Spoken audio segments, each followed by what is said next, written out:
Welcome to this Gluware tutorial on the topic of getting started with Gluware.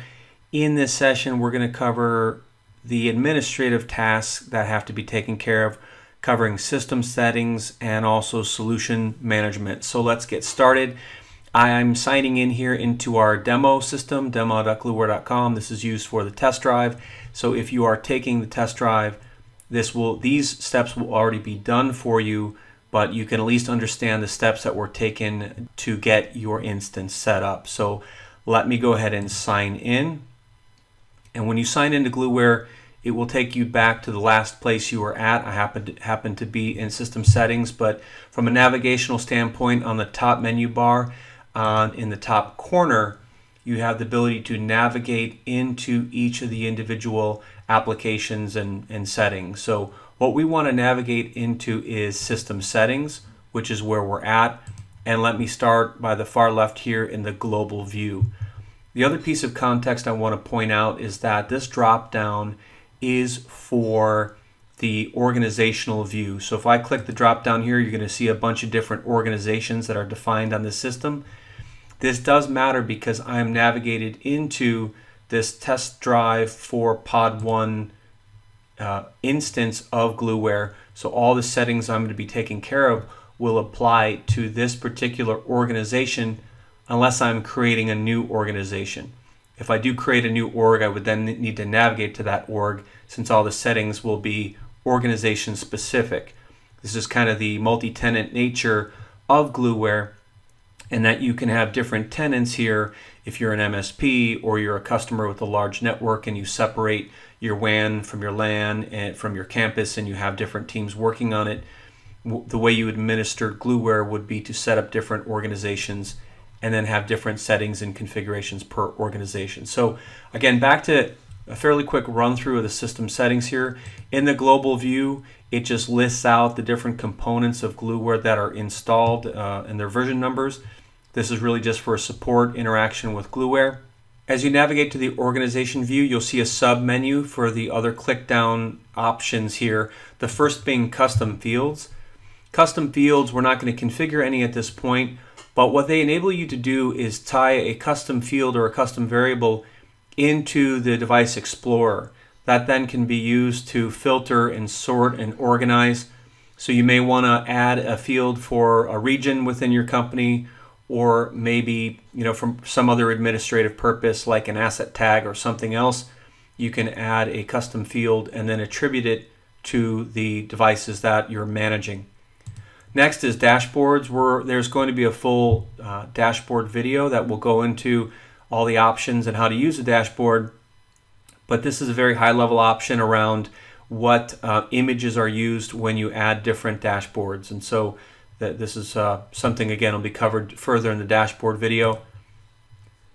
With data retention, what you're going to see here is the ability to enable or disable the ability to execute custom data retention. So within the Gluware system, you have preview logs, you have capture logs, you have activities and results, and a lot of data is stored within the Gluware system.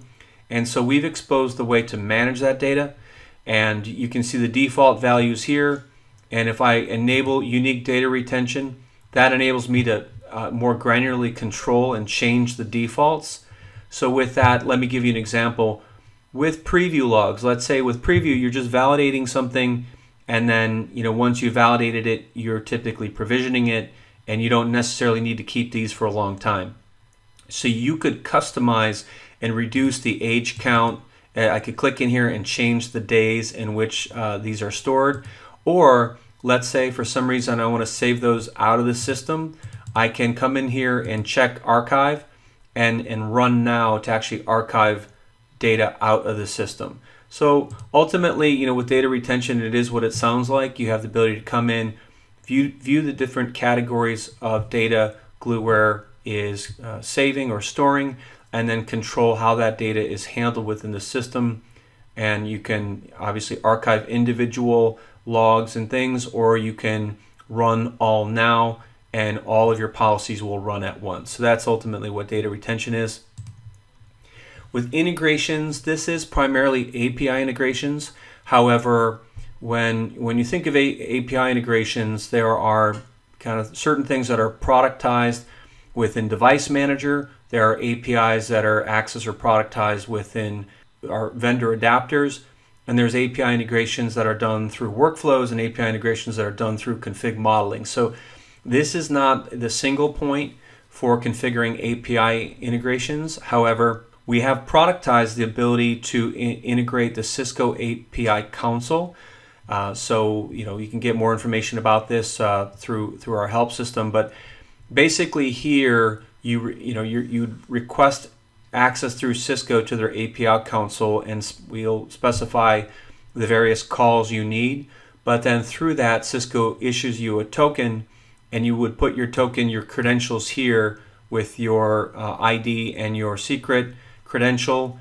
And then if you have that enabled, and you can click the test API connectivity, and we'll execute a test to that API to make sure it's working.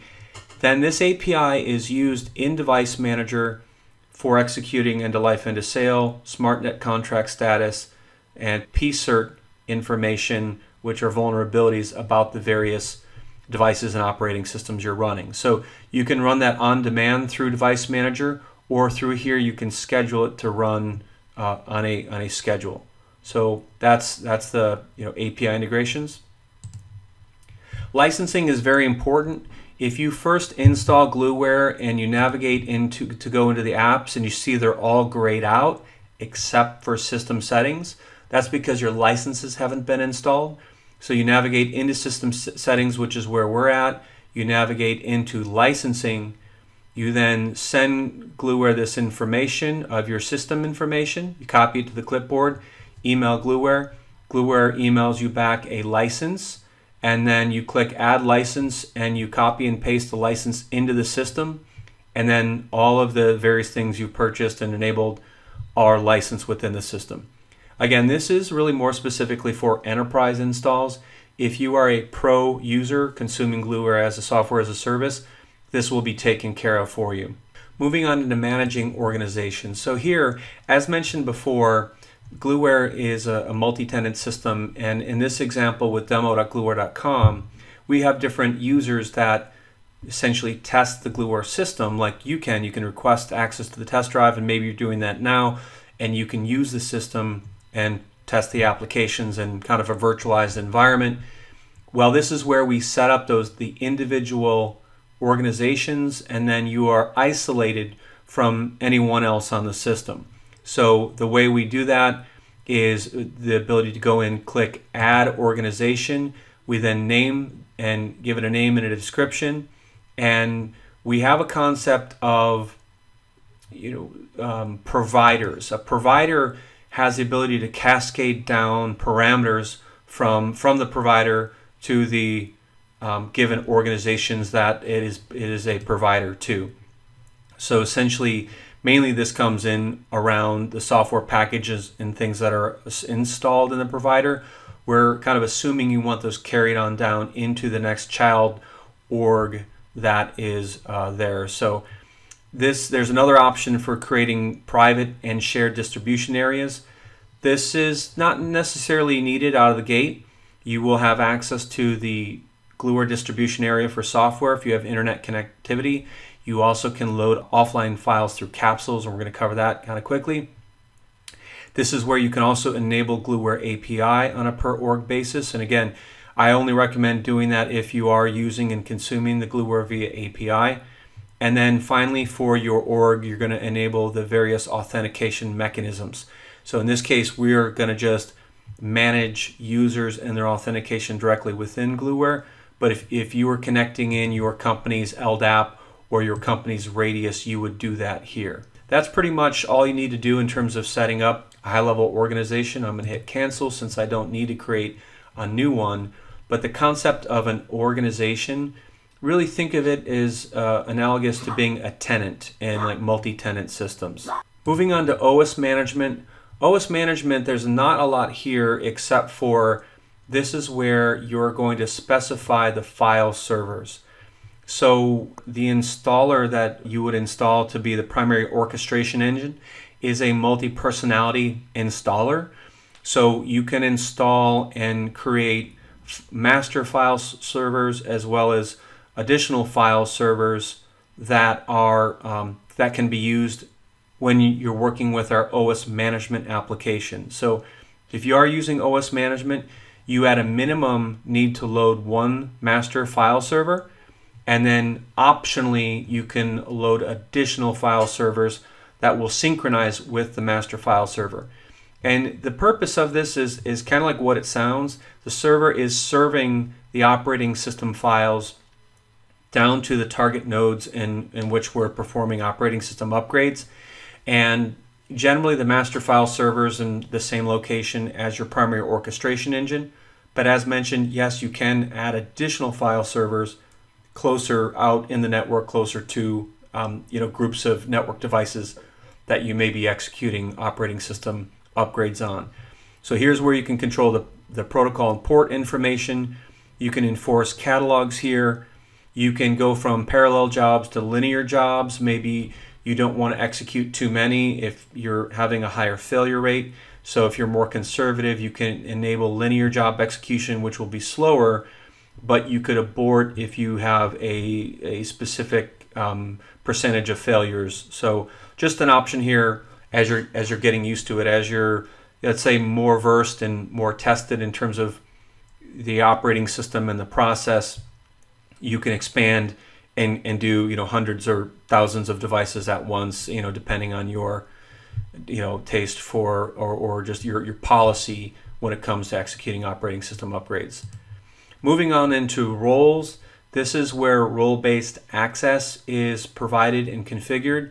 Gluware has these default roles that exist within a system, all the way from a dashboard viewer, which literally can only view dashboards, all the way to a full admin. And here's where you can create custom roles. So for the purpose of the test drive, we've created a role called the test drive user. If I come in and edit that role, here in the ability to define the role, I have the name here. Again, it's called test drive user. And I set up this role similar to an operational admin. However, I wanted to give a test drive user more capability to actually enable further and more robust testing. So what I'm going to what's kind of cool when you're setting up your role, you can compare it to one of the default roles, and let's compare it to a system developer. And here's where you can see a few of the things that for now we don't want done within the test drive, just because it takes more time to reset the test itself. Everything can be recovered, but we're going to enable you to create a dashboard but not moderate the public dashboards. We'll cover more on that in dashboards. We allow you to full access within the model editor for configuration management, except we don't want you going and deleting globals and features and the constructs that are there. So we allow you to create and edit for the purposes of testing but not delete. Really no limitations on provisioning or workflows, and the only limitation on drift and audit is around we don't want you to be managing audit policies. However, you can access the configuration, and you know what, we're going to change that. We can do an example here where we change that, which is we just come in here and we click it to enable it.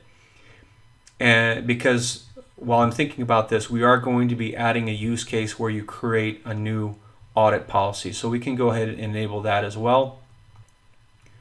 With OS Manager, it's really going to be emulating more of an operational user. We don't want you to be managing catalogs or plans. We want you to kind of come in and build and run a plan as an operational user. So for now, those are the parameters that we're selecting. And then Device Manager, you can do everything. This is like read-only. You can run discovery, and so you're going to see that in one of the upcoming demonstrations. We do not have API enabled for now, and you can access the file server. And then we don't want you going in and changing the system settings. We don't want you administering the session. So this is where you're, I'd say, more locked down in the administration of the system. And it gets further. You could even filter and only allow specific users to have access to sets of devices. So this is where I could apply a device filter. In this case, you're only going to have access to the devices assigned into your organization. So we're going to see that coming up here quickly. And then going down here, this is around notification, and you're not really going to be executing a lot of this anyway. So nothing has changed here, but we're not configuring a lot of emails and things within here within notification. So let's just go ahead and click Save. And now we've saved the edits to the test drive user. Moving on into the Syslog option. When you enable Syslog, and there is a demonstration video you can find on our website already on this. We will be adding it to the test drive as well, where you can turn on Syslog on a per org basis. And essentially what we're doing is, behind the scenes, we're spinning up a containerized version of a Syslog listener, and essentially we are listening for Syslog of type 5, which indicate the user on a device went into config mode. If you have Syslog configured on that device, you have to configure it to point to Gluware using the port specified, and this will all be in that Syslog video. But essentially the device will be able to send the Syslog message to Gluware, and we will correlate it in the device explorer, and you can correlate it with things like when you're running a drift or an audit. When you see something that went out of policy and got changed, you'll understand, if there was a Syslog event where a user made potentially an unauthorized change or some change occurred. So that's the new Syslog integration introduced in Gluware 4.0. And then finally, also in this category, new in 4.0 is the zone engine. So essentially what you do when you are doing a multi-zone deployment, you check the box to enable the zone. You then configure the zone within your server, and then when you're installing your zone engine, the zone engine will kind of query.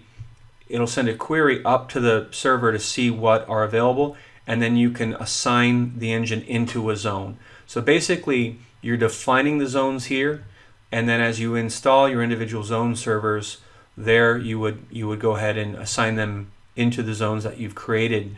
And then also on your devices, you point them to the zones as well. So that pretty much covers it. On the user settings, you have the ability to edit your own profile when you're a user here. And there's things like photo and other things that are now used within the system. You can see here it's also in the dashboard. You have your name, username, password. You can change your password here. There's some dashboard settings. If you want the light or dark theme, if you want rotation, if you want to enable some shortcuts. So some kind of lightweight profile items are here. And then you have the ability to manage users. So right now on test drive for pod 1, there are no users.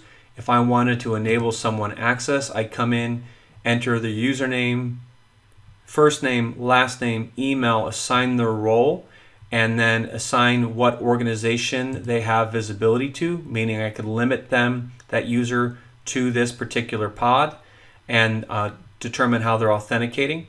And I would, for the purpose of the test drive, we assign a static set password and email that out to them, and I hit create, and then that particular user would be able to sign in and become a Gluware user. So with that, that concludes the system settings. Now very quickly, the next administrative task you would do is go into your solution management. When you go into solution management, it's a bit like our version of the App Store.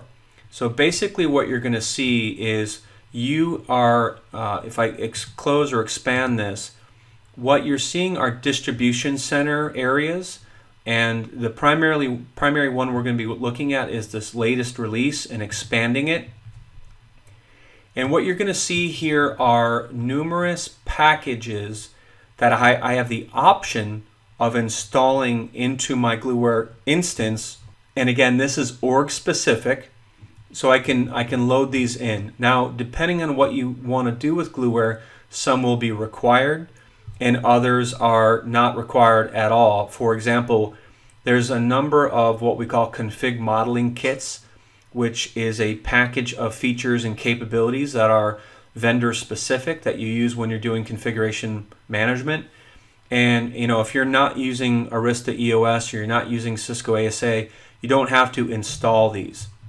But as you scroll down, there are some, let's say, more fundamental or core packages like device discovery and config drift. You would want to either install it or make sure you're up to date. When you install, all you do is you click on this shortcut button that pops up into the upper dialog telling you exactly what it is, and you could go look at release notes or whatever you like. You then you click the install button in the lower option, and then you kind of commit with this blue install button. You click install and you'll see the log of what's happening as your software is installed. So basically you're going to want to understand the packages that are available to you and update or install the ones that are provided.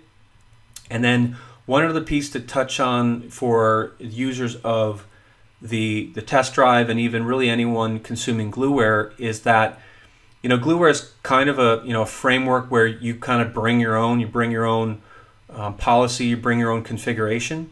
But we found one of the things to get users started very quickly is to provide a set of examples, especially in test or evaluation environments.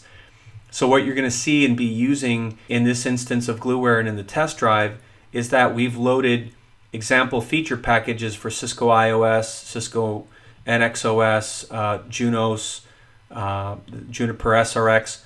These are preloaded in, and these are available to you as Gluware users, again, in a test drive, or if you're evaluating the Gluware system.